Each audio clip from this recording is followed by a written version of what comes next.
برو إبلاد الدمي تربة بركم لما في كل سجيت فولا فيسبوك جوار ما مدرت جوار ما نمت أنفهمت قران خن مرسيت نجي سالات درجة جرفا برو لين قد خطبين ممشى من السراك يكون أكب يمسرت وراني آنغو تدي بي وراك سخنا دوبة تدي بسي counter revolution سرنا باير ما دراني أكجارو خرساك أياد دو جويبسم تري ورك خيات دلهم تن يويادتن وراك سابي يمسريفي ركولي سنبودة دلتن جلبو يرون ميديا لغرا غرارتي تنتل ديه سانتريم إمان سرتي جلق برا هنگما بيخودا خنرتي هنداون ركون والفكاتان قبصوتين أكه مدنيف ويواچا ترونقي جنيادة تمام خيسة توجي أوتا أنكل ليسافي سداسة بركم لما في كل طرب خيسة صدركا أمر جنيتي موميشي من السيرة أبي أحمد هيرين محمد مرسي مدتشو ملتي أيين قرو هيرين سنتن إسا مدتو دوغنغورا إنه هجة چاجرون ملي خان كيكتوتا إساتين قفامتيم خان أغر سيسوداف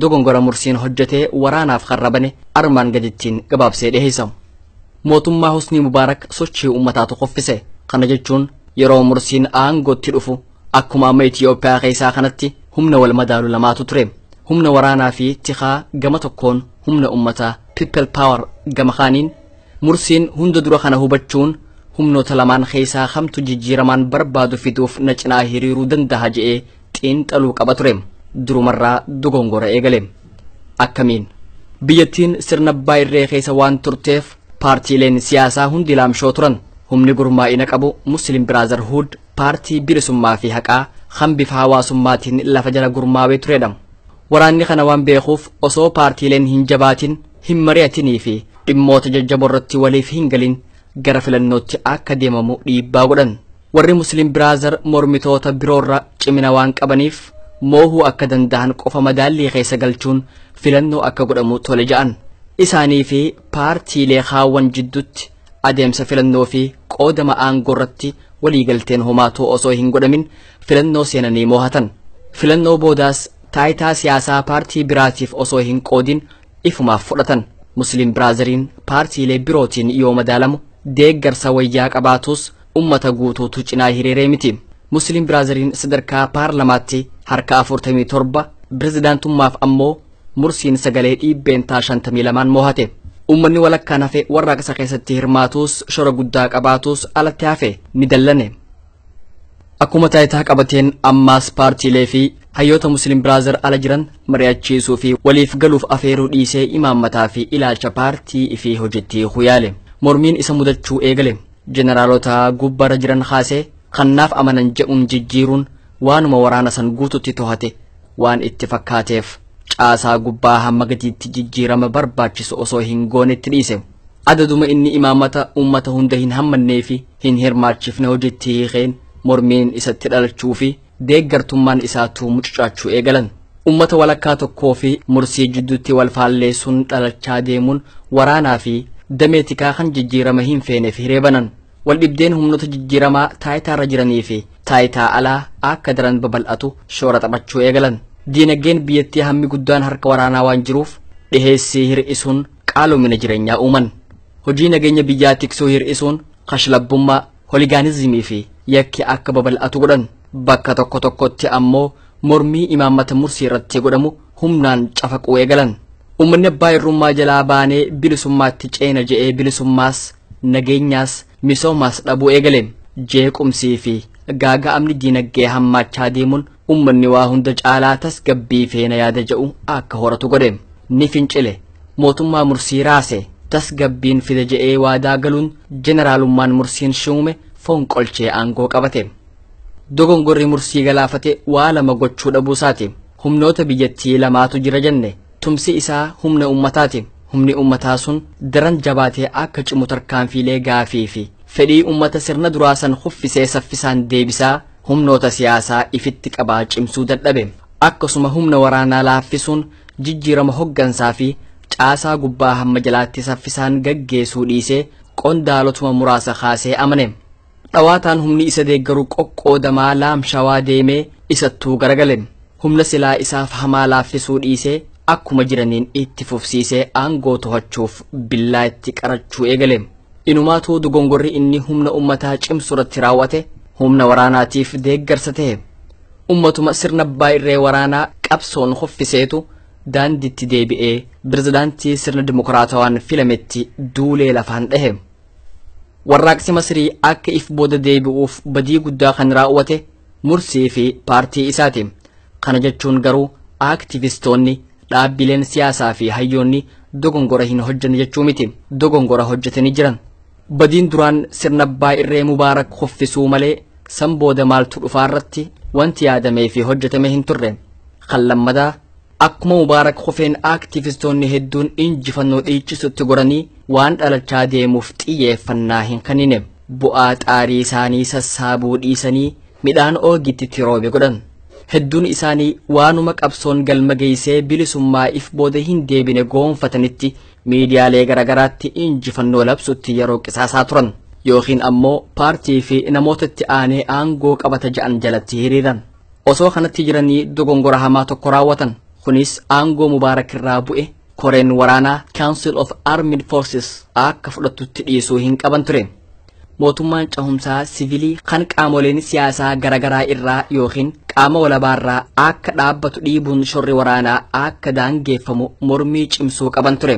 Koree waraanaatti dhiisuun sun jeneraalonni adeemsi cahumsaa akka gufachiisuuf isaaniif tolutti akka deemu akka godhan hireekanneef. Dogongorri sadaffaa paartileen osoo hin qophaa'inii fi waliigaltee hin uummatin filannootti fiiguudha. Filannoon seeraa fi adeemsa isaarratti waliigalteen biyyoolessaa osoo hin uumamin godhame bu'aa paartii tokko aangeessee warra kan alatti hambisee fide. Kun ammoo warra alatti hafe mufachiise. Kan ol bahan Mursiifaa hophatti waraanaan akka wal dura dhaabbatan godhe. Kun ammoo akkuma armaan olitti kaayame tokkummaa fi humni ummataa haphachaa fi laaffachaa kan waraanaa fi itti mo'amee ture jabaachaa akka dhufu karaa saaqee boodarra warraaqsi wareegamni guddaan itti kafalame sun akka kufu taasise. Faallaa kanaa biyya Tunuuziyaa keessatti warraaqsi godhame biyyattii gara dimokiraasiitti ceesisuun goolabame. Maaliif? Qabsaa'onni Tunuuziyaa dogongora Mursii fi waahillan isaa hojjetan hin raawwanne.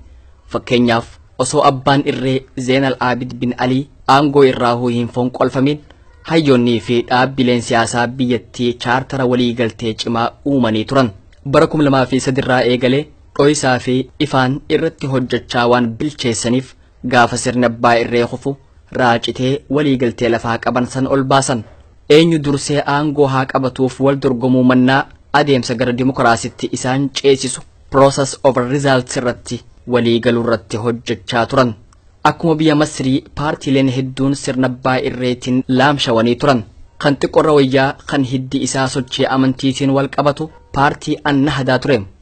Akkuma Musliim Biraazirii biyya Masrii isaanis osoo cal'isanii dorgommii filannoo shakkii malee harka guddaan moo'atu ture. Garuu itti hin jarjarre. Bifa paartiilee haawwan hin dhiibneen mootummaan tokkummaa biyyoolessaa akka dhaabbatu waliigalteetti gahame. Filannoon osoo qophiin hin godhamin saffisaan geggeeffamurra akka turu yaada paartiileen biroo dhiheessan fudhatan.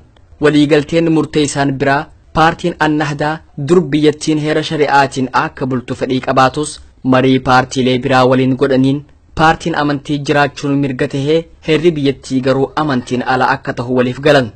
Hubadhaa bin Aliin aangorraa ari'amutti aansee aangoon harka ajajaa waraanaa Jeneraal Rashiid Ammaar ture. Akkuma jeneraalota biyya biroo innis aangoo tana dhuunfachuu hin jibbine. Garuu humnoonni cahumsa barbaadan walii galuudhaan humna ummataa daran waan cimsaniif jeneraalichii fi waraanni biyyattii sababa dhabsiifaman. Waraanaa fi damee basaasaa keessaa jeequmsa uumuudhaan aangoo deebi'anii to'atuuf yaaliin hamma fonqolcha mootummaatti aggaammachuu godhamee ture. Garuu humni ummataa irra aanee gulufa gara sirna dimokiraasiitti fufsiise. Humna ummataa sodaatuun jeneraaltichi aangoo namuma bin Alii jalatti muumicha ministeeraa ta'e Muhammad Gannooshitti dabarsee kenne. Namni kunis aangoo dhuunfachuuf fedhii hin dhabne. Garuu aktivistoonni biyyasii injifannoon mirqaananii galanii hin teenye. Mormii nagayaa bifa haaraan dhoosuun adeemsi cahumsaa qaamolee hunda akka hirmaachisu dhiibbaa godhan. Haaluma kanaan komishiniin cahumsa gaggeessuu kan paartii biyya bulchaa jiru mormitootaa fi qaamolee hawaasaa garagaraa hirmaachisu uume. Hoggansa abukaatoo seeraa Yad bin Ankar jalatti komishiniin kun daandii cahumsaa transitional roadmap hundaan fudhatama qabu lafa kaa'e. Murtii komishinii kanaa keessaa tokko biyyattiin suduudaan filannoo bulchiinsaatti seenurra dura filannoon qaama heera mootummaa tumuu akka godhamudha. Kunis heerri mootummaa qaama ummataan filame akka wixineeffamu haala mijjeessuun heera lammiilee hundaaf fudhatama qabu tumuuf dandeessise. Dabalataanis koomishiniin kun sirni filannoo bakka bu'ummaa madaalawaa akka ta'u murteesse. Sirni kun paartiin jabaan tokko sagalee wayyabaa waan arkate qofaaf mootummaa hophatti akka hin dhuunfanne dhoorkuun aangoon akka hiramtu taasisee paartiileen waliigaluu fi tumsa jaaruuf akka dirqaman haala mijjeessa. Kun ammoo mootummaa jaaramu keessatti paartiilee fi qaamonni hawaasaa hundi qooda akka arkatan gochuun tokkummaa fi humna ummataa cimsaa deemuun hiree waraanni cahumsa gufachiisuuf arkatu jalaa dhiphise. Haala kanaan Tunuuziyaan sirna baay'irreerraa gara dimokiraasii cahuuf yoo milkooftu ollaan isii Masriin garuu harka waraanaatti deebite. Fakkeenya biyyoota lamaanii kana kan hin dhiheesse akka waarraa barannuufi warraaqsi biyya keenyaa bakka biyyoonni kun bara 2010 akka jiran gahaa jira. Dogongoraa Masriitti hojjetame ofirraa maqsaa daandii Tunuuziyaarraa haa barannuufi shakkii darajjee garafaa xixxaa fi qeeqni aktiivistootaa muummicha ministeera haaree laaffisee waraanni aangoo akka to'atuuf karaa saaqaje ka'umsa barruutanaati. Shakkiin isaa guututti dogongora jechuu koomiti garuu waraanni wayyaanee aangoo akka to'atuuf daandii kan saaquu malu tokkoffaatti dogongora muummicha ministeeraa fi waahillan isaa raawwachuu malan kan duruu eegalani. Kan lammadaa dogongora qaamonni jijjiirama barbaadan ummata qeerroo paartiileen siyaasaa miidiyaalee fi hayyoonni raawwachuu malan kan duruu ammoo eegalani.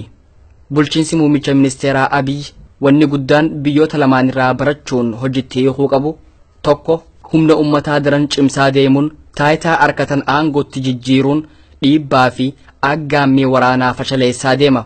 Kana gochuuf ammoo tarkaanfiilee amantaa ummanni isaanirraa qabu daran jabeessu saffisaa fi murannoon fudhachaa deemuun murteessaadha. Fakkeenyaaf labsii yeroo muddamaa kaasuu hidhamtoota hunda gad lakkisuu fi kanneen kana fakkaatanidha. 2. Cahumsa gara dimokiraasii godhamu kophaa teenya akka paartii biyya bulchuutti goona yoo ja'an ifissa haalanii cahumsaas akka danqan hubachuu qabu. Koomishinii cahumsaa walabaa kan paartii biyya bulchu mormitoota hunda hayyootaa fi qaamolee hawaasaa garagaraa hirmaachisa jaaruun murteessaadha. Koomishiniin kun akkuma kan Tunuuziyaa armaan olitti ilaallee seerotaa fi adeemsa filannoo akkaataa yakkamtoonni itti seeraaf dhihaatan araarrii fi nageenyi biyyaa bu'uu fi kan kana fakkaatan irratti hojjeta. Bifa kanaan itti deemuun murtiin jijjiiramaaf godhamu kan muummicha ministeeraa tokko yookiin dhaaba siyaasaa tokko osoo hin taane kan biyyoolessaa akka ta'u godha. Kana jechuun diddaa humni wayyaanee cahumsaaf qabu kophaa osoo hin taane guuza yookiin daboo waliin akka ifirraa faccisan gargaara. Tarkaanfiileen fudhatamus ummata guddaa biratti fudhatamaa fi abbummaa uuma. Kophaa yaallaan garuu mormitoonnii fi ummanninis ni mufata. Deeggarsa isaan dhoowwata. Haleellaa humnoota jijjiirama hin barbaanneetiif isaan saaxila. 3.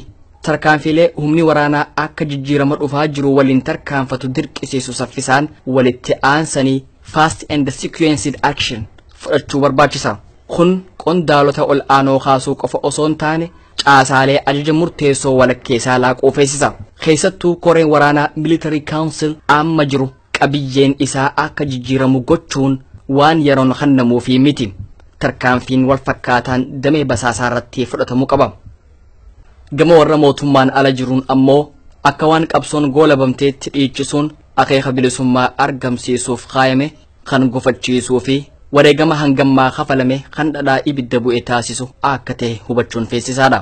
Mormii fi dhiibbaan tooftaa jijjiirachaa daran itti fufuu qaba. Cahumsa kan Abiyyi yookiin EPRDF mataa isaaniitiin gaggeessanii nu milkeessu jechuun dogongora guddaadha.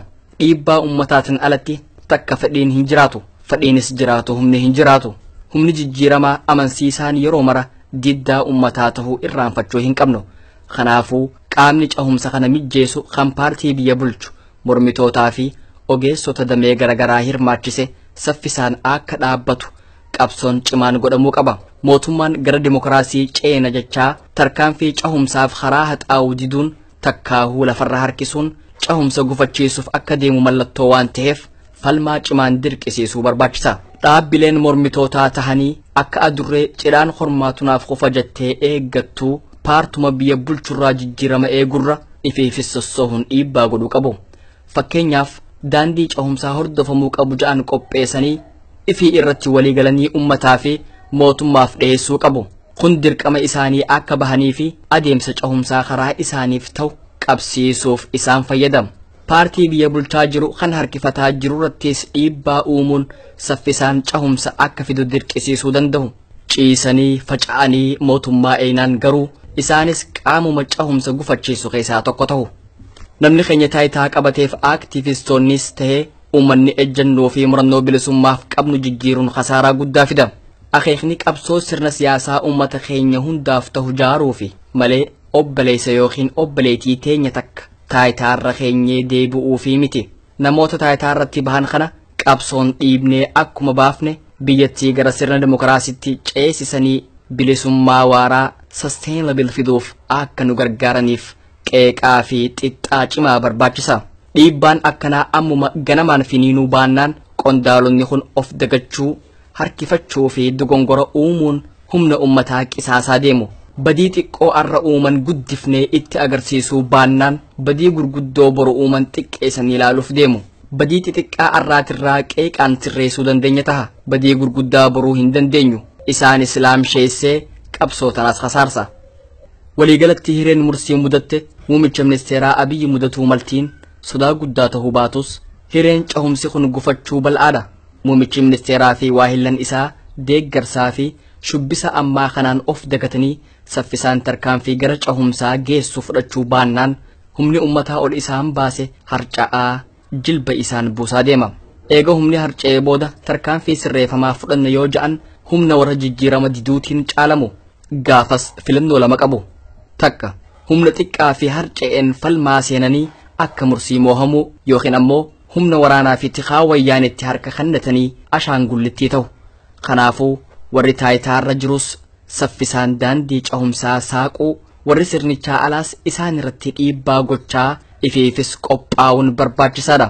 Warra taayitaa qabateen jaalatamuuf harka dha'uunii fi dhaabbilee mormitootaa ciisaa jiran lafatti ilaaluun gatii guddaa nu kofalchiisa. Ani tiyyaa warra taayitaa qabatetti ibidda qabuu mormitoota ciisanitti bishaan qorraa naquun hirribaa dammaqsuu filadheera. Teessanii mooji. Sagalee isaan Usmaan Abdulaxiif ogeessa suur sagaa Abdii Jamaal waliin ta'uudhaani.